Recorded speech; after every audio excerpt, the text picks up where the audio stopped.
Welcome to another episode of Women Investing in Women.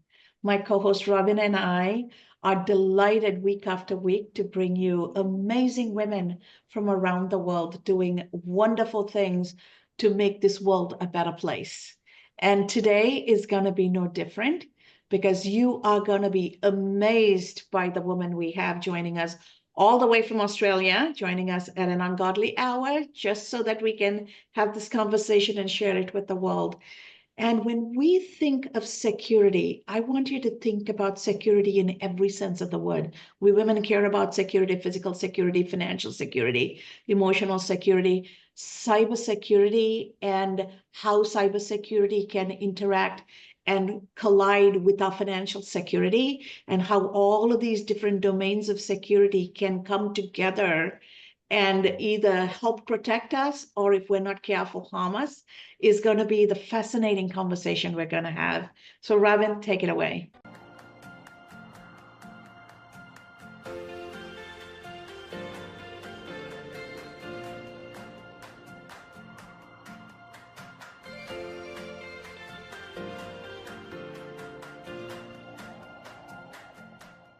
Right. I am really excited to have Dr. Monica Whitty with us, coming all the way from Australia. And unusual is that I had been asked by a local organization, the La Cañada Community Center, to do a presentation on fraud prevention, because that's part of my life is in fraud prevention. And so I had been reading about romance scams. And so I gave a presentation on romance scams.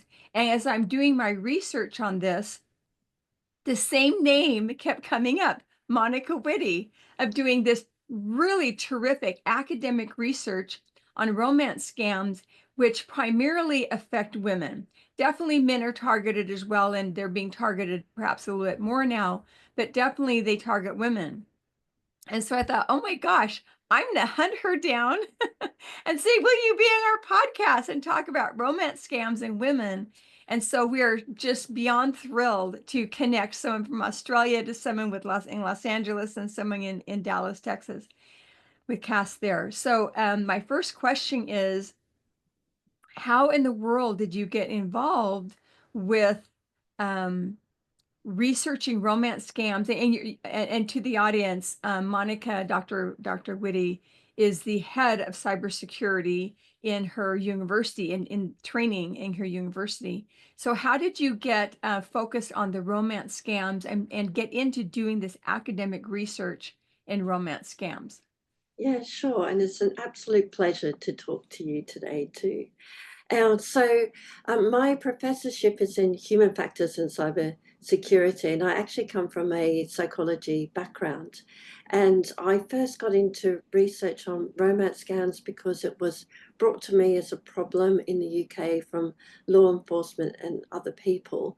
And my area of research at the time was more looking at how people communicate online, how people form relationships online, and how people deceive online as well. And so the work that I've been doing on looking at how we're different in cyberspace lent itself quite well to understanding romance scams. So that was the introduction to that particular area of research. And I've conducted research in the UK and now in Australia. I am absolutely delighted to hear you talk about the human factor in cybersecurity, because a lot of people think cyber is all technology, but the biggest vulnerability is what we call social engineering, which is human factor.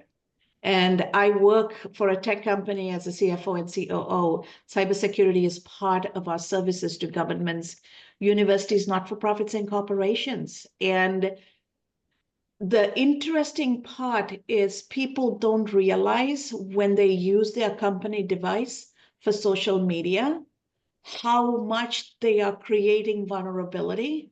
And a lot of times corporations, as a CFO from the private sector, our company policies always say, don't use company devices for your personal social media. Because the minute you let people in, you're allowing for social engineering. And a lot of people think, oh, my friends know this person, I'm going to accept. And the minute they get in, now they're in your system and they have access to everything in your system. Talk to us a little bit about the importance of understanding the boundaries between business and personal and protecting both of them separately. Because if somebody's trying to hack into your business, you don't want them getting into your personal stuff and then automatically turning on the lights and the stove and everything in your house, because we have homes that are technology powered anymore.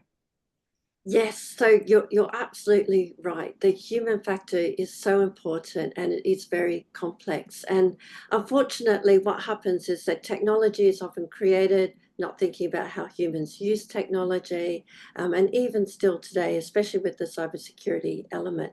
And also policies in the workplace don't understand how humans interact with technology either. One of the things, well, one of my pet hates, I guess, is hearing the phrase, the human is the weakest link. And the reason why humans have to do so much work is because technology fails us. So in many ways, the human is the last line of defense. At least that's what I say. And so when we're looking at how do people use technology for work, I think we need to actually be understanding about what people are going to actually do with that technology. So I'm going to challenge some of the things that you say there, in the sense that if you give someone a work device and they're trying to do some personal things, some work things, in reality, we're all time poor. How are we going to do that? So people are probably going to use their online devices. So I think people have to work with that and develop policies around that. And I know some companies that have, and they do a lot of surveillance and training around that and look after the digital devices in that way. That's one way to go. But I think there's a long way we have to go in terms of understanding how do people actually use this. The pandemic, and especially in Australia where we were all in lockdown for a long time, really highlighted that fact that people were using a lot of technology, being very vulnerable, and workplaces hadn't really thought about policies to protect them when they're working with digital devices in the home. So VPNs are too slow, for instance, and using the technology in a way that's not going to put risks to the workplace, but also things like homeschooling and all the rest. Children were coming online that they didn't expect, all that kind of stuff. So the human element is very, very complicated, but it's really important to understand as well. In looking at your research on romance scams, one of the targets primarily being, the majority of the targets being women, and the targets being middle-aged women, more highly educated.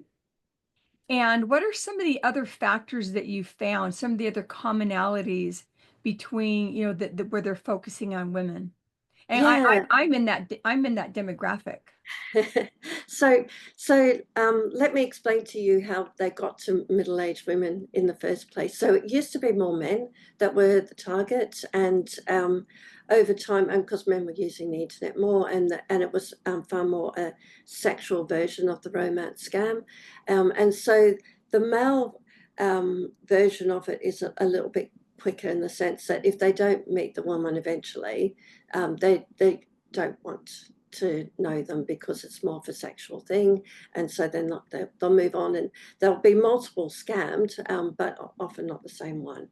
And then so it broadened to women, as women used it more, but also women will stay in a relationship more, and these relationships do feel real, and people do form real, genuine relationships online. So it's not a crazy thing for people to fall in love online.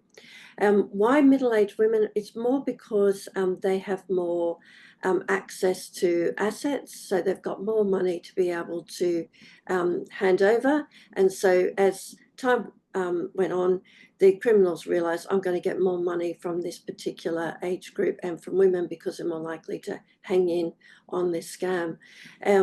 So that's pretty much the reason why. There's other attributes as well. So being educated, sometimes thinking that something makes you more vulnerable because you don't know everything.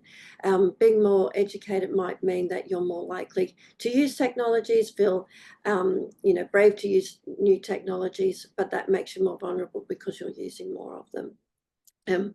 Other things are romantic beliefs. So it's something that a criminologist wouldn't have picked up, but because I was looking at relationships and understood relationships, I've measured romantic beliefs in my research. So what I've looked at is there's different types of romantic beliefs, and one particular type is an idealistic romantic belief. So the belief that there is a perfect person for you out there, it's just a matter of time of finding that person. So those people are much more vulnerable to the romance scam. And the reason being is that the criminal can craft an ideal, perfect person that listens to them, understands them, doesn't judge them, and is the one. And you'll often find that after the scam has taken place and people realize this was absolutely a scam, they still miss the scam and wish they were back in it, because it's something more than just the loss of money. It's a loss of that relationship that they wish they could have. And then they may get rescammed later on because they continue to search for that. Cass, you're muted. Cass, you're muted. Thank you. It's interesting, and it makes sense that they're targeting middle-aged women. They also do detailed research on the woman they're going after. I know this because somebody approached me being claiming to be a military person, a single dad with a child. And I found it intriguing, and I wanted to see how far they will take it. And within a week, they were messaging me saying, I am stuck. We are being ambushed. You need to wire me money. And my response was, you have told me you're part of US military. US military doesn't have you get money that is wired to you to deal with a war situation. None of this makes sense. So why don't you really tell me who you are? Because I was doing my own social experiment. So I was relentless, and this person finally showed up. It was a young boy whose father was a breadwinner, and the father died, from Nigeria. And they have a call center where they recruit children whose parents have passed away and the families in economic hardship. And they give them these information and ask them to pretend to be somebody. So I ended up talking to the kid, educating him, getting him back into school, kind of putting him on the path. I still stay in touch with this kid. But so this is preying upon vulnerability on that end and this end, right? So the person perpetuating the scam is also a vulnerable person, and the person being targeted also vulnerable, and somebody in the middle is making a profit. What is the best way to deal with this in a society?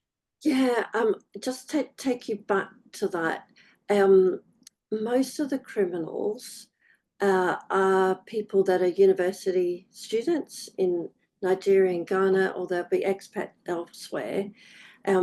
If you hear someone say they've lost their father and they're needing help for money, I would also be very careful, because they're criminals, right? And so they'll find another tack to get money out of you. So I'd be very careful about that story that was given to you. It may be true, but it's very rare for that instance to ever happen. It's really not that. It's actually kids that are trained up, and there's a kingpin managing them and finding any way that they can to get money out of it. One of the problems culturally is that if they're in these countries, but they're also expats in other countries, but if they are, the communities are very poor, and the parents are often not pleased that they've got a child doing this, but at the same time think, well, this will get more money to the family than the actual professional job. So there's conflict there. There's conflict in terms of arresting people as well, because it's an organized crime, etc. So it isn't, I think, to get out of the image of an innocent child trying to get money because their father died sounds very much like another scam to me, which they will do. So you need to be careful about that as well.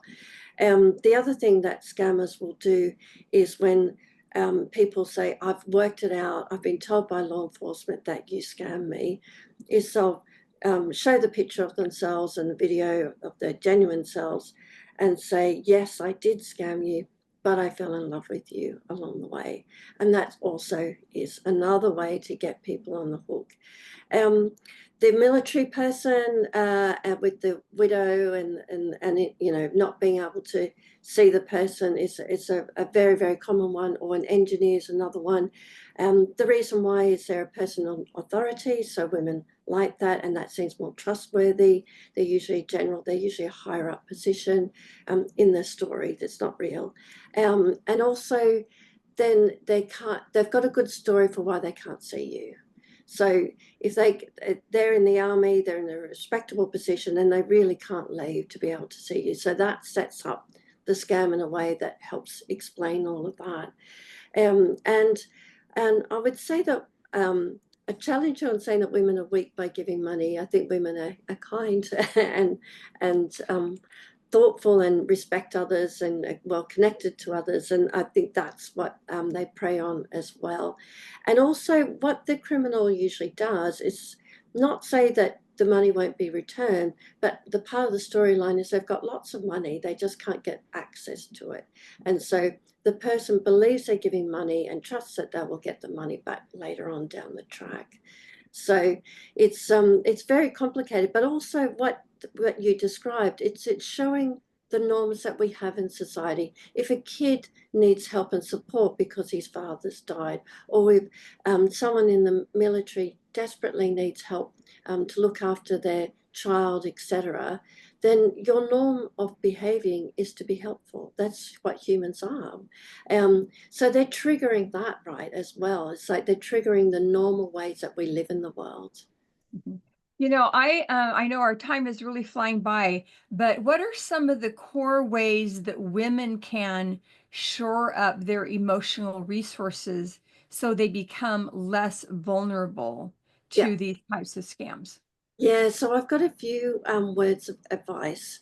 One, that when you're finding relationships online, bring others involved, bring your loved ones involved. So if you're a middle-aged woman, you might have family, friends, etc., to scan through those profiles and give you advice and listen to them.